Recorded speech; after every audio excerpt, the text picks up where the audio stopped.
பொதுவாக சிம்ம ராசி அப்படின்னு எடுத்துட்டால் என்னை பொறுத்த வரைக்கும் 12 ராசிகள்லேயும் ரொம்ப கஷ்டப்படக்கூடிய ராசி அப்படிங்கிறது சிம்ம ராசி. சிம்ம ராசியில் பிறக்கிறவங்களுக்கு சொந்த ஜாதகம்னு ஒன்று இருக்கும். அந்த சொந்த ஜாதகத்தில் இந்த கிரகங்கள் அனுகூலமாக இருக்கா அப்படின்னா இதில் கோச்சார ரீதியாக இவ்வளவு பிரச்சனைகளை சொன்னனே, இதில் பாதிக்கு பாதி குறைய வாய்ப்புண்டு. ராகு நல்ல இடத்துல இருக்கார், கேது நல்ல இடத்துல இருக்கார் அப்படின்னா நான் சொன்ன மாதிரி இவ்வளோ பிரச்சனையில் மகம், பூரம், உத்தரம் ஆகிய நட்சத்திரத்தில் பிறந்த சிம்மராசி நேயர்கள். பொதுவாகவே சிம்மராசி அப்படிங்கும் பொழுது சூரியனுடைய ராசி, மிகச்சிறப்பான தலைமை பொறுப்பு, ஹெட் ஆஃப் தி டிபார்ட்மெண்ட், நிர்வாகத் திறமை இதெல்லாம் இருக்கக்கூடிய அமைப்பு உண்டான ஒரு ராசின்னு வச்சுக்கலாம்.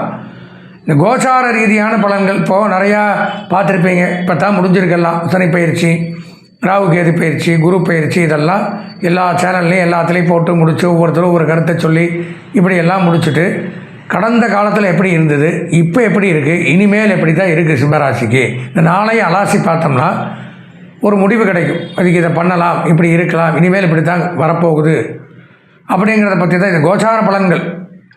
ஏன்னா கஷ்டப்படுறவனுக்கு தான் தெரியும் அதனுடைய வேதனை.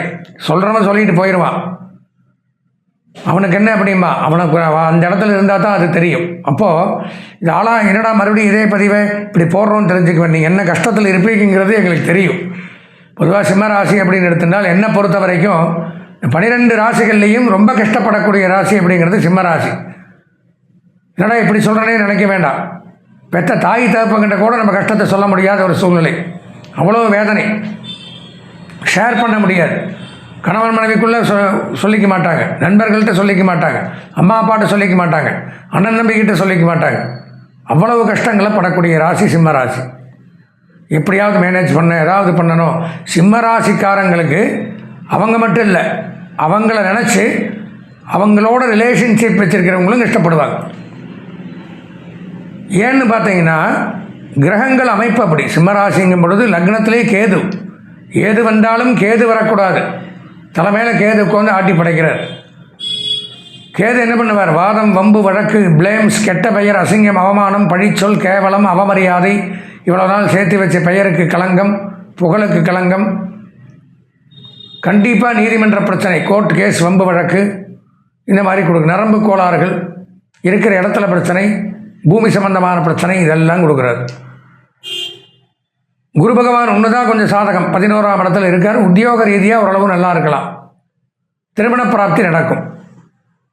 சனி பகவானும் அஷ்டமச்சனி ஒன்றே போரும் வச்சு செய்கிறது.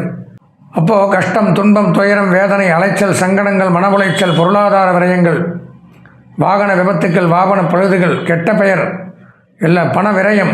எவ்வளோ சம்பாதிச்சாலும் பத்தாது. புதுசாக ஒன்றில் போய் இன்வெஸ்ட் பண்ணுவீங்க, அது அப்படியே நஷ்டமாகும். நம்பி ஏமாறுறது, இதெல்லாம் நடக்கும்.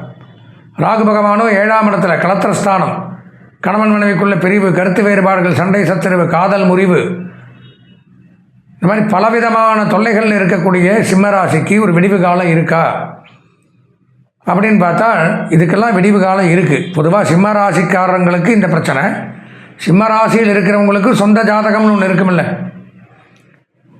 சிம்மராசியில் பிறக்கிறவங்களுக்கு சொந்த ஜாதகம்னு ஒன்று இருக்கும். அந்த சொந்த ஜாதகத்தில் இந்த கிரகங்கள் அனுகூலமாக இருக்கா அப்படின்னா இதில் கோச்சார ரீதியாக இவ்வளவு பிரச்சனைகளை சொன்னனே, இதில் பாதிக்கு பாதி குறைய வாய்ப்புண்டு. அஷ்டமச்சனி, சனி உங்கள் ஜாதகத்தில் 3ஆம் இடம், 6ஆம் இடம், 11ஆம் இடத்தில் இருக்கார். அப்போ இந்த அஷ்டமச்சனியினுடைய தாக்கம் குறையும். ராகு நல்ல இடத்துல இருக்கார், கேது நல்ல இடத்துல இருக்கார் அப்படின்னா நான் சொன்ன மாதிரி இவ்வளோ பிரச்சனையில் நம்ம முதல்ல சொன்னேன், சிம்மராசிக்காரங்க தான் 12 ராசியில் ரொம்ப கஷ்டப்பட போகிறீங்க. இப்போ அதிலிருந்து விடிவு உண்டான்னு நம்ம தெரிஞ்சுக்கிறோன்னா சொந்த ஜாதகத்தை பார்க்கணும். ஜாதகத்தில் என்னென்ன கிரகங்கள் இங்கங்கே இருக்கா, அப்போ இதில் ஓரளவு நமக்கு காப்பாற்றிக்கலாம், காம்பவுண்டில் தப்பிச்சுக்கலாம் அப்படின்னு. சொந்த ஜாதகத்துலேயும் வீக்காக இருக்குது, அதுலேயும் சரியில்லை அப்படிங்கிற பட்சத்தில் 100க்கு 100% கஷ்டத்தை அனுபவிச்சு தான் ஆகணும். சரி, இதே தான் வாழ்க்கையா, கஷ்டமே தான் வாழ்க்கையா, இது வேறு வழியே இல்லையாங்கிற கேள்வி வரும்.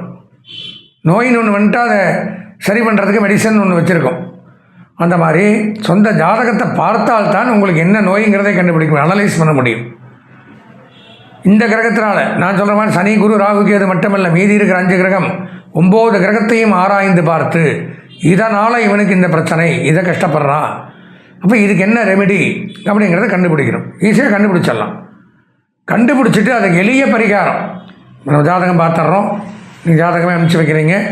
பார்த்துட்டு நான் சொல்லக்கூடிய இந்த எளிய பரிகாரம் ஒன்றும் பெரிய விஷயம் இல்லை. வாழ்க்கையில் என்னென்னத்தையோ பண்ணுறோம், எங்கெங்கேயோ போகிறோம். இது ஒன்றும் பண்ண முடியாத பரிகாரம் இல்லை, எல்லாராலையும் பண்ண முடிஞ்ச பரிகாரம் தான்.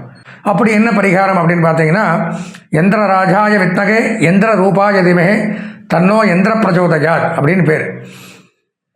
யந்திரம் அப்படின்னாலே பார்த்தீங்கன்னா இழுத்து நன்மையை கொடுக்கக்கூடியது. அதாவது யஹா திராதி, திரம்னா மந்திரத்திலேருந்து பாதி வர்றது யந்திரம்.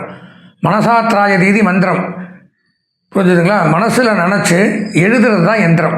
என்ன யந்திரம்னு பார்த்தீங்கன்னா, யந்திரத்தை 3 விதமாக பண்ணலாம்.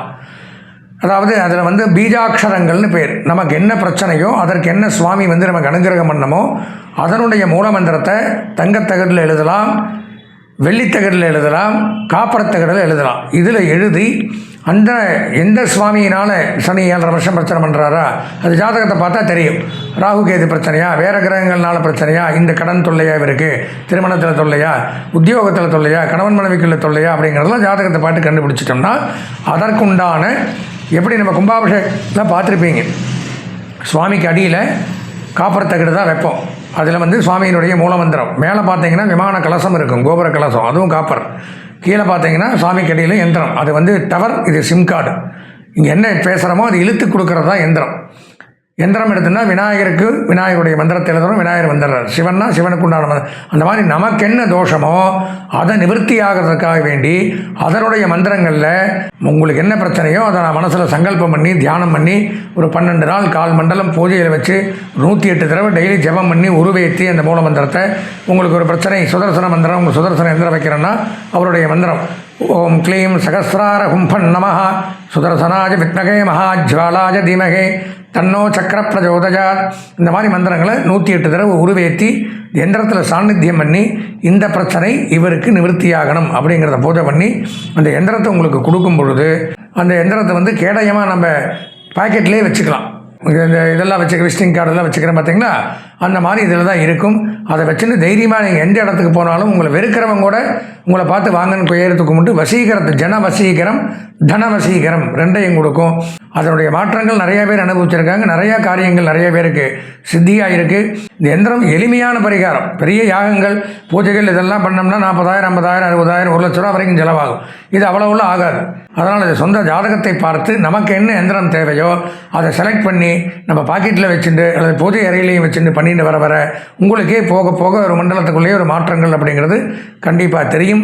வரக்கூடிய காலங்களில் எந்த தோஷங்களும் இல்லாமல் நல்லபடியாக சந்தோஷமாக நீண்ட ஆயுளோட நிறை செல்வத்தோட வாழ்வாங்கு வாழணும் அப்படின்னு பிரார்த்தனை பண்ணி கேட்டுண்டு விடைபெறுகிறேன். நன்றி, வணக்கம்.